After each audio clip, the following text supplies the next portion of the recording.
नमस्कार, जय हिंद, जय महाराष्ट्र।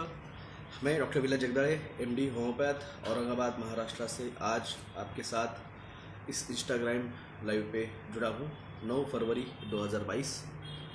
और दोस्तों, आज का इशू में कोई बड़ा लेके नहीं आया हूँ। एक सिंपल इशू जो 3-4 दिनों से चल रहा था और आज मेरा उस पर ध्यान चला गया। जो कर्नाटका में चल रहा है हिजाब का इशू, बुर्खा, और वहाँ पे हिंदू लड़कियाँ गले में सैफरॉन डाल के निकली है। वहाँ पे लड़के कल हाथ में भगवा कपड़ा लेके जय श्री राम के नारे दे के एक 50-100 लड़के एक लड़की के पीछे, उसके पीछे जय श्री राम के नारे लगा के जा रहे हैं।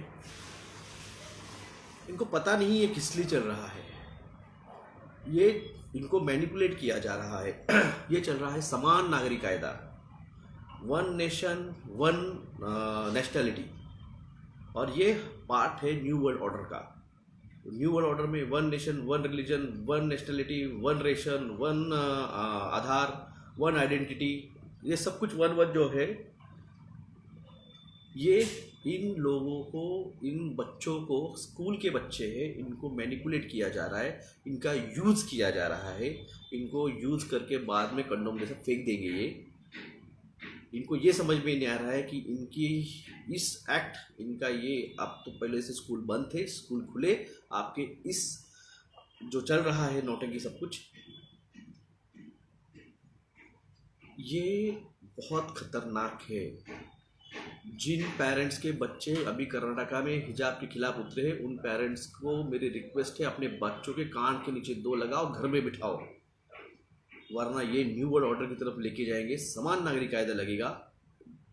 देखो, राइट्स तो सभी को समान है, संविधान के हिसाब से सभी को समान राइट्स है, तो नागरिकता का लाने का कोई मतलब नहीं है।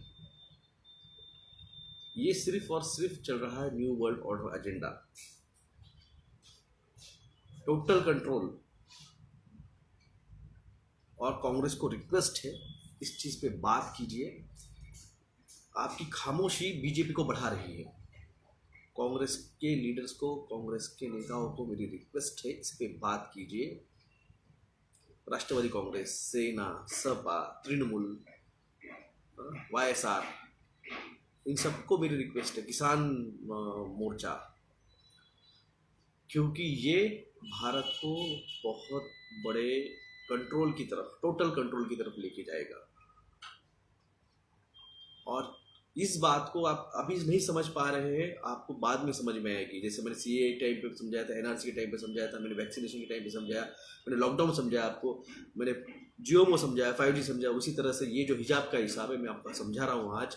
ये बहुत डेंजर इशू है, इसको अभी रोकिए, वरना ये हिंदुत्व को भी खतरे में लाएगा, ये जैनिज्म को भी खतरे में लाएगा, ये क्रिश्चियन को भी खतरे में लाएगा। ये सिर्फ मुस्लिम के हिजाब के खिलाफ नहीं चल रहा है, ये सभी के खिलाफ चल रहा है। सिर्फ फ्रंट में लाया जाता है मुस्लिम को और किया जाता है, उनके कंधे बंदूक रखी जाती है, वो चलती है पूरे भारत पे। इस बात को समझिए। अगर सीए लगता था तो सभी पे लगता था, एनआरसी लगता था सभी पे लगता था, जियोमो आए सभी को आया है, 5G आया सभी के लिए आया है, टीका आया सभी के लिए आया, कोई नहीं बचा। तो उसी तरह से अगर ये हिजाब के आड़ में अगर ये समान नागरिक कायदा लाएंगे, सभी के लिए आएगा। ये बहुत डेंजर है, ये संवैधानिक गतिविधियों के लिए बहुत हानिकारक है। इसीलिए यूपी वालों को मेरी रिक्वेस्ट है, पंजाब वालों को रिक्वेस्ट है, गोवा वालों को रिक्वेस्ट है, मणिपुर वालों को रिक्वेस्ट है, जहाँ पे इलेक्शन है, बीजेपी के उम्मीदवारों का डिपॉजिट जब्त कराओ, उनको भगाओ वहाँ से, वरना इनके राष्ट्रपति अगर चुना गया तो समान नागरिक कायदा फिक्स से आने वाला। आपका बॉडी का DNA RNA usages and storage का बिल लाया गया है, सोचो इसके उसके ऊपर भयानक क्या हो सकता है। इसके ऊपर भयानक कुछ नहीं।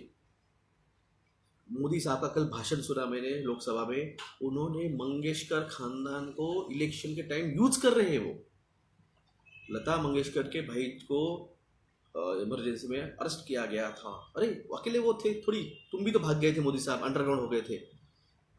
आज तुम क्या कर रहे हो? जो तुम्हारे खिलाफ बात कर रहा है उसके ऊपर एफआईआर काट रहे हो, ईडी लगा रहे हो। ये भी तो इमरजेंसी है जो मैंने दिखाया था, धारा 352 के तहत डॉक्टर बल्लारा को अरेस्ट हुआ था, तो वहाँ पे वो धारा जो लगती है वो सिर्फ और सिर्फ लगती है इमरजेंसी के टाइम पे।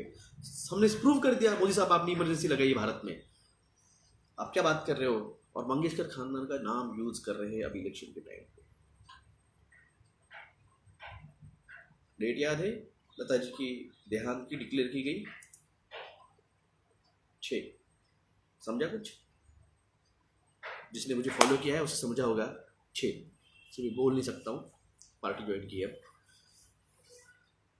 जागिए, जगाइए, ये हिजाब एक बहाना है, ये समान नागरिक कायदा लाने वाले हैं जो कि आपके लिए बहुत हानिकारक रहेगा, क्योंकि ओबीसी का, एससी का, एनटी का, विजय का, सबका रिजर्वेशन खत्म हो जाएगा।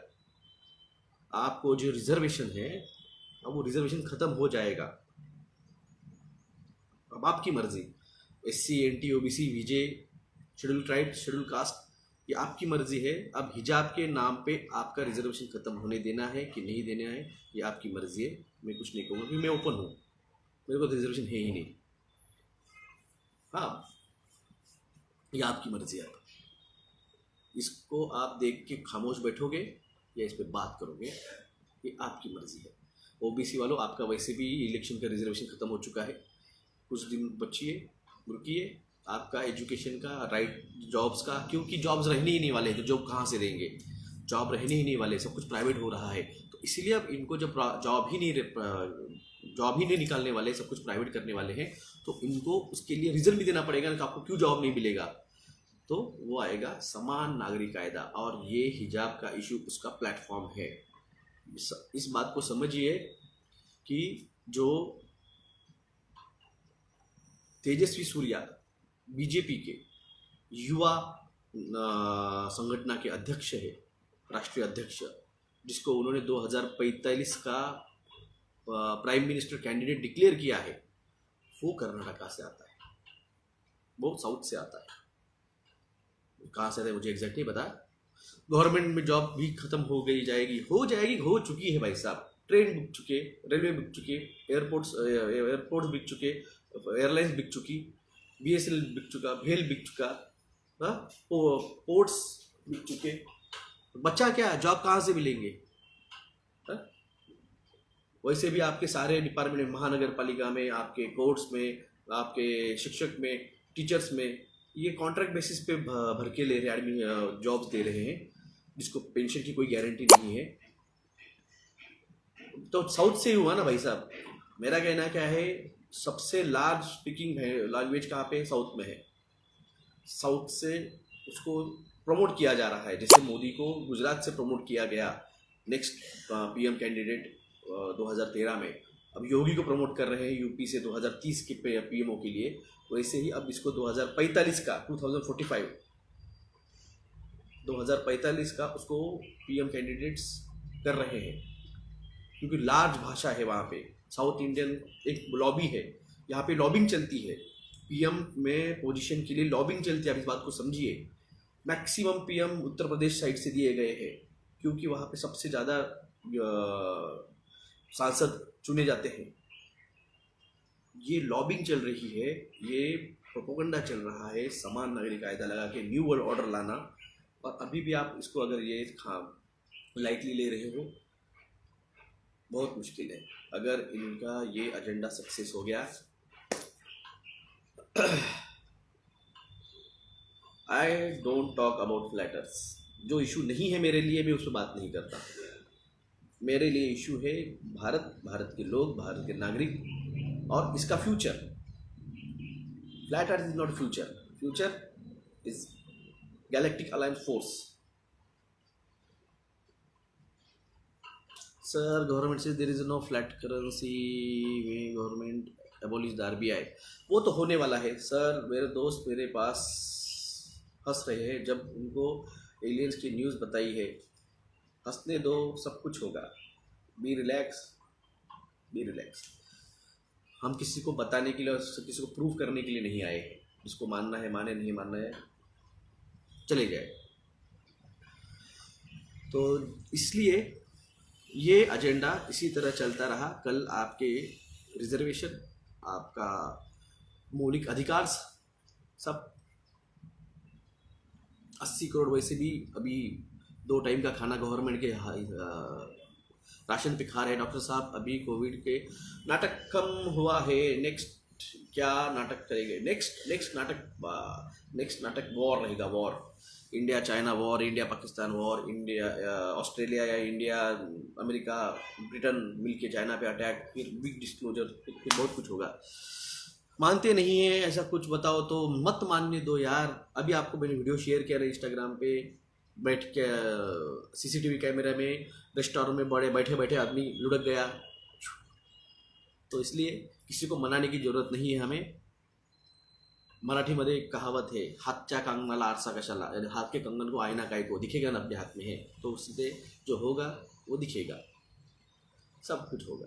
ये हार्ट अटैक भी आएंगे। ब्रेन सर योगी कैसे आने वाला है, उसका एक वीडियो यूट्यूब पे बीजेपी के आईटी सेल वाले बंदे का खुला किया है कि ध्रुव राठी के चैनल पे। सत श्री अकाल वीरेंद्र सिंह जी, सत श्री अकाल।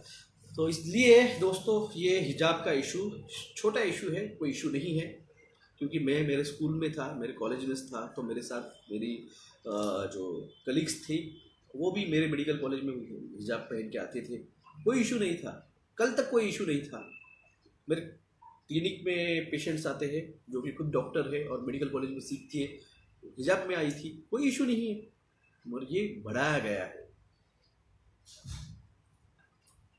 वो बनाया गया है इशू, डाइवर्जन है, ये डाइवर्जन है आपको मेन मुद्दे से, आपके आने वाले हार्ट अटैक्स, आपके आने वाले ब्रेन स्ट्रोक से, आपकी इनफर्टिलिटी, आपके अबॉर्शंस, आपके स्टिल बर्थ, आपके जेनेटिकली मॉडिफाइड बच्चे जो पैदा हो रहे होंगे, उसको डाइवर्ट करने के लिए ये इशू लाए जाएंगे। आप मगर इस बात पे पकड़ के रखो कि 5G, GMO, टीका, हार्ट अटैक्स, ब्रेन स्ट्रोक्स, वरना कोई बचाने वाला नहीं है। जो जागेगा वही बचेगा। जय हिंद, जय महाराष्ट्र।